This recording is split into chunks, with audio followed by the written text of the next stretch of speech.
자, 이번 시간엔 형용사의 제한적 용법, 서술적 용법에 대해서 알아보도록 할게요.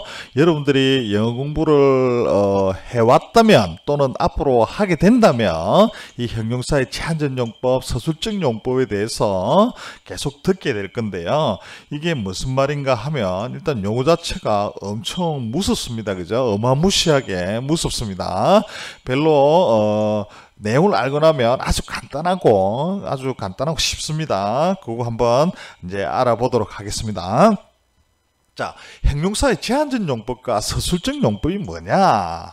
먼저 우리가 형용사는요, 우리가 명사의 앞이나 뒤에서, 즉 가까이서 명사를 수식하는 경우와 멀리서 보호가 돼서 형용사를 수식하는 경우, 이렇게 두 가지가 있다고 했어요. 그죠? 자, 우리가 명사의 앞뒤에서 명사의 앞뒤에서 수식하는 형용사들은 a beautiful flower 해서 아름다운 꽃, handsome Shrek 잘생긴 슈렉, 그 다음에 ugly Fiona ugly한 Fiona, something new, anything cold, 이처럼 thing, body, 원으로 끝나는 명사는 뒤에서 꾸밈을 받는다고 했죠. 그죠? 이처럼 앞뒤에서 명사를 꾸며주는 형용사들은 제한적으로 명사를 꾸며주고 있죠. 그죠? 아름다운 꽃, 그 다음에 잘생긴 슈렉, 이렇게처럼 아주 제한적으로 그 명사를 꾸며주고 있습니다. 그래서 앞뒤에서 꾸며주고 있는 이 형용사를 뭐라고 하는가 하면 형용사의 제한적 용법으로 사용되고 있다, 이렇게 이야기를 하는 거예요. 이해되셨죠? 즉 명사의 앞이나 뒤에 있는 형용사들은 제한적 용법으로 사용되는 겁니다. 하지만 형용사가 보호가 될 때, 즉 I am happy, you make me happy 이렇게 될 경우 I는 happy로 이꼴이 되죠. You make me happy, 너는 나를 행복하게 만든다 해서 를 me하고 happy가 이꼴이 됩니다. 그래서 이거는 목적격 보호라고 하죠. 이처럼 형용사가 주격 보호 또는 목적격 보호로 사용될 경우에는 뭐라고 하는가 하면 서술적 용법, 이렇게 이야기를 합니다. 왜 서술적 용법이라고 하는가 하면요, 일반적으로 형용사는 뭐뭐한, beautiful, 아름다운 꽃, 이처럼 운으로 되는데 보호로 사용되는 이 형용사는 뭐뭐한 운이 아니고 뭐뭐하다라고 해석이 되는 거예요. 자, 볼게요. 나는 행복하다, 이렇게 해석이 됐죠. 너는 나를 행복하게 만든다, 이렇게 하다로 해석이 됩니다. 형용사임에도 불구하고 운으로, 니은으로 끝나지 않고 하다, 즉 서술어처럼 동사처럼 하다로 해석이기 때문에 이를 형용사의 서술적 용법, 이렇게 이야기하는 거예요. 이해되셨죠? 그런데 왜 지금 이렇게 형용사의 제한적 용법, 서술적 용법을 이렇게 굳이 우리가 알아야 되는가 하면요, 이처럼 이 보호가 될 경우, 즉 주격 보호, 목적격 보호가 될 경우에는 이때의 형용사는 운이 아니고 하다라고 해석이 되기 때문에 알아야 되는 거예요. 우리가 영어를 배우는 가장 근본적인 목적은, 이 문법을 배우는 목적은 나중에 말을 잘하고 그 다음에 말 잘 쓰려고, 글 잘 쓰려고 하는 거예요. 그래서 형용사는 무조건 명사 수식에만 필 있고 패가 있으면 나중에는 하다라는 해석이 안 될 수가 있어요. 그래서 이런 개념을 탑재가 되면 여러분들이 나중에 말을 하거나 글을 쓸 때 쉽게 더 잘할 수 있는 겁니다. 이해되셨죠? 자, 형용사의 제한적 용법, 서술적 용법 다시 한번 마지막으로 정리합니다. a beautiful flower, 이렇게 해서 형용사는 명사 앞에 있기 때문에 이 경우에는 운으로 끝나야 돼요. 아름다운 꽃 하기 때문에 이 형용사는 제한적 용법이다, 이렇게 이야기를 할 수 있겠고요. I am happy, she is beautiful 이렇게 나올 경우에는 이때는 보호로 사용되기 때문에 하다, 서술적으로 해야 돼요. 그래서 나는 행복하다, she is beautiful, 그녀는 아름답다, 이렇게 하다로 서술적으로 사용되는 거예요. 또 마치 동사처럼요. 이해되셨죠?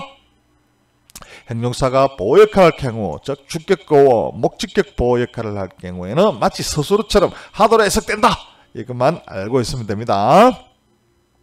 자, 이번엔 인터넷에 올라있는 네티즌 질문 한번 볼게요. My garden becomes beautiful in spring에서 beautiful이 형용사의 서술적 용법으로 써있다고 볼 수 있나요? 뭐 이렇게 질문하고 있죠. 자, 이제 여러분 지식을 조금 확대합시다. 우리가 비동사 다음에 보어가 오면 비보이, 비보어, 보어는 명대형, 나중에 이제 문장 구조하면 이게 이형식이라는 것까지 알게 될 건데요. 그래서 비보이, 비보어, 이형식 이렇게 쭉 연결되어서 나와야 됩니다. 근데 이 비동사의 사촌인 become도요. become도 마치 비동사처럼 뒤에 보어를 취해요.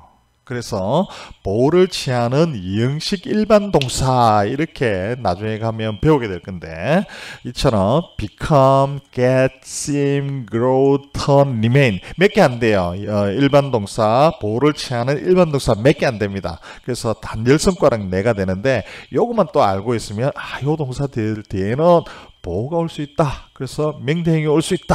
이렇게 알면 되는 거예요. 간단합니다. 몇 가지만 알면 돼요. 이처럼 become 다음에는 비동사의 사촌인 become 다음에는 자 그래서 주어가 3인칭 my garden이기 때문에 3단 현으로 becomes 돼 있는 거 요것도 확인하면 좋겠네요. 그래서 됩니다. 아름답게 됩니다. 봄에 이렇게 되죠. 그래서 이 beautiful은 형용사의 서술적 용법으로 사용되었다 라고 이야기를 할 수 있는 겁니다. 자, 그리고요, 우리가 비보이, 비보어 이형식이라고 했는데, 비동사 외에 일반 동사 중에 비동사의 사촌인 become도 있고요, turn, sing, get, grow 이런 것들이 있는데, 우리가 오감 동사다. 자, 눈에서부터 시작해요. 보다, 그 다음에 코, 냄새를 맡다, 입, 그 다음에 맛을 보다, 그 다음에 피부, 그 다음에 느끼다, 귀, 듣다 이렇게 오감 동사들도 뒤에 보호가 옵니다. 보호가 오는 거 몇 안 돼요. 비동사하고 오감 동사들 그리고 비동사의 사촌인 become, turn, sing, get, grow, remain 이것들만 뒤에 뭐가 온다고요? 보호가 온다 이 말입니다. 보호는 명대형이니까 이제는 그러면 명대형이 아닌 것을 찾으면 정답이 되겠습니다. 그죠? 그러면 젠틀한이죠. 해피, 행복한, 카인드, 친절한, 나이스한 이렇게 되니까 여기서 정답이 되는 것은 beautifully 하는 부사가 이 문제에서는 정답이 되겠습니다. 그죠? 영어 문법은 아주 간단한 산수 수학 공식과 같기 때문에 이런 간단한 수학 공식 몇 개만 알면 여러분들은 영어 도사가 되는 겁니다. 자, 이번에 또 다른 문제 한번 풀어볼게요. Look at 저 뭐뭐한 사람들이네, 그죠? 자, 뭐뭐한 사람들을 꾸며주네, 그죠? 그러면 꾸며주면 이 명사를 꾸며주는 건 뭐예요? 형용사죠. 그러면 형용사가 아닌 것을 찾으면 되겠네요. 그러면 예문을 볼게요. 친절한, kind 맞고요. lovely, 아름다운 하니까 맞고요. excited, 흥분된 이라니까 맞고요. healthy, 건강한 이라니까 이것도 맞습니다. 하지만 3번의 honestly 라는 것은 정직하게 라는 뜻의 부사입니다. 그러면 정답은 뭐예요? 3번이네요. 그죠?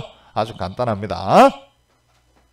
자, 우리가 지금 다시 한번 명사 한번 정리할게요. 형용사 한번 정리할게요. 형용사는 가까이서입니다. 가까이서, 즉 앞뒤에서 이렇게 가까이서요. 그 다음에 보호가 돼서, 즉 주격 보호, 목적격 보호가 돼서 멀리서 명사를 수식하기 위해서 태어난 몸이다. 여러분들은 형용사는 명사 수식 이거는 정말 잘 알아야 됩니다. 자, 그러면 우리가 형용사는 지금까지 배운 것처럼 앞이나 뒤, 즉 가까이서 명사를 제한적으로 꾸며주거나 또는 멀리서 보호가 되어서 서술적 용법으로 사용된다고 했습니다. 그죠? 그래서 happy Sarah 하면 행복한 세라 해서 형용사가 바로 제한적으로 명사를 수식하고 있고요. I am happy에서 나는 행복하다 했기 때문에 형용사가 보호가 되어서 멀리서 명사를 수식하고 있습니다. 이처럼 형용사는 앞뒤에서 그리고 멀리서 다 이렇게 수식을 할 수 있는데 까칠한 영어는 또 예외를 가집니다. 어떤 예외인가 하니까 일부 극소수의 형용사는요, 서술적 용법으로만 명사를 수식하고, 즉 제한적으로는 형용사를 수식하지 못하는 이런 까칠한 형용사들이 있어요. 이런 까칠한 형용사들을 애워야 될까요? 안 애워야 될까요? 애워야 됩니다. 어쩔 수 없습니다. 근데 그게 수없이 많으냐? 수없지 않습니다. 10손가락 냅니다. 한번 자 볼게요. 자, 우리가 alive라는 단어는요, alive라는 단어는 무슨 뜻인가 하면 살아있는 이라는 뜻의 형용사입니다. 형용사는 뭐예요? 명사 수식이죠. 그러면 살아있는 물고기를 표현하고 싶으면 alive fish라고 하면 맞을까요? 자, 이 fish라는 거는 예쁜 사슴 물고기니까 단수와 복수가 똑같은 단어입니다. 그러면 이 어가 없기 때문에 이게 복수로 사용된 fish구나 라까지 여러분들 생각했다면 실력이 좋아진 거예요. 자, 그러면 살아있는 물고기들인데 alive fish 하면 맞을까요? 안 됩니다. 왜? 이 alive라는 단어는요, 오로지 서술적으로만 사용돼야 되지 제한적으로는 사용할 수 없습니다. 그 이유는 그냥 뭐 원어민들이 그렇게 쓰니까 어쩔 수 없는 거예요. 그래서 우리도 그냥 따라 세워야 되는 거예요. 알겠죠? 그래서 살아있는 물고기를 표현하고 싶으면 alive fish는 안 되고요. This fish is alive 이렇게만 사용을 해야 돼요. alive는 서술적으로만 사용되기 때문에, 그래서 이 물고기는 살아있다 이렇게 해석이 돼요. 이처럼 제한적으로 사용하지 못하고 오로지 서술적 용법으로만 사용되는 단어들, 제가 10손가락 내에 뽑을 수 있다고 했으니까 그 단어 알아볼게요. 자, alive, 살아있는, alike, 비슷한, aware, 알고 있는, afraid, 무서워하는, asleep, 잠이 든, ashamed, 부끄러운, alone, 혼자 있는, unable, 할 수 있는, worse, 가치가 있는. 이 단어들은, 저기 한 9개 되네요. 이 단어들은 오로지 제한적으로는, 제한적 용법으로는 사용될 수 없고, 오로지 서술적으로 보로만 사용할 수 있는 형용사인 거예요. 자, 이게 뭐 한 9가지밖에 안 되니까 간단히 알 수 있고요. 그것도 외우기 힘들면 A로 시작한다 이렇게만 알고 있으면 되겠네요. alive, alike, aware, afraid, asleep, ashamed, alone, unable, 그 다음에 worse, 가치가 있는, 이렇게만 하면 됩니다. 이해되셨죠? 뭐 별로 어렵지 않을 겁니다. 자, 인터넷에 올라있는 질문 한번 볼게요. 다음 문장에서 틀린 부분을 찾아 고치세요. 물고기는 살아있는 산호를 먹는다 해서 fish eat alive coral인데 정답은 alive를 living으로 고쳐야 한다는데 왜 그런지 모르겠어요. 뭐 이렇게 질문하고 있습니다. 그죠? 자, 이 alive라는 단어는 제한적으로 사용하지 못하고 오로지 서술적으로만 사용된다라는 이 간단한 지식만 있으면 충분히 우리가 이 문제를 풀 수도 있고 간단하게 답을 찾을 수도 있는데, 이런 지식이 없으면 정답을 봐도 이해가 안 돼요. 이거 왜 그런 거야? 뭐 이렇게 되겠죠. 그죠? 여러분들 이러면 되겠습니까? 안 되겠습니까? 안 됩니다. 자, 그래서 이것을 살아있는 물고기 하려면 alive coral 하면 안 되고요.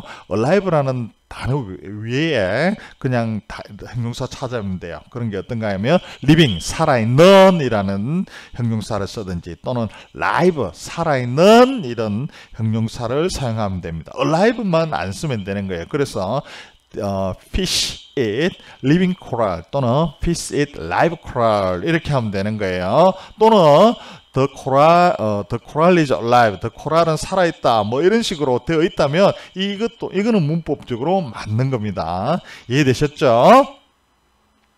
자, 이제 여러분은요, 형용사에서 중요한 부분을 다 배웠습니다. 형용사는 제가 설명한 이 부분만 알고 있으면 되고요. 이 형용사는 명사를 수식하기 때문에 명사는 문장에서 주목보 역할을 하거든요. 이 주목보 역할을 하는 모든 곳에서 이 형용사들이 막 꾸며져요.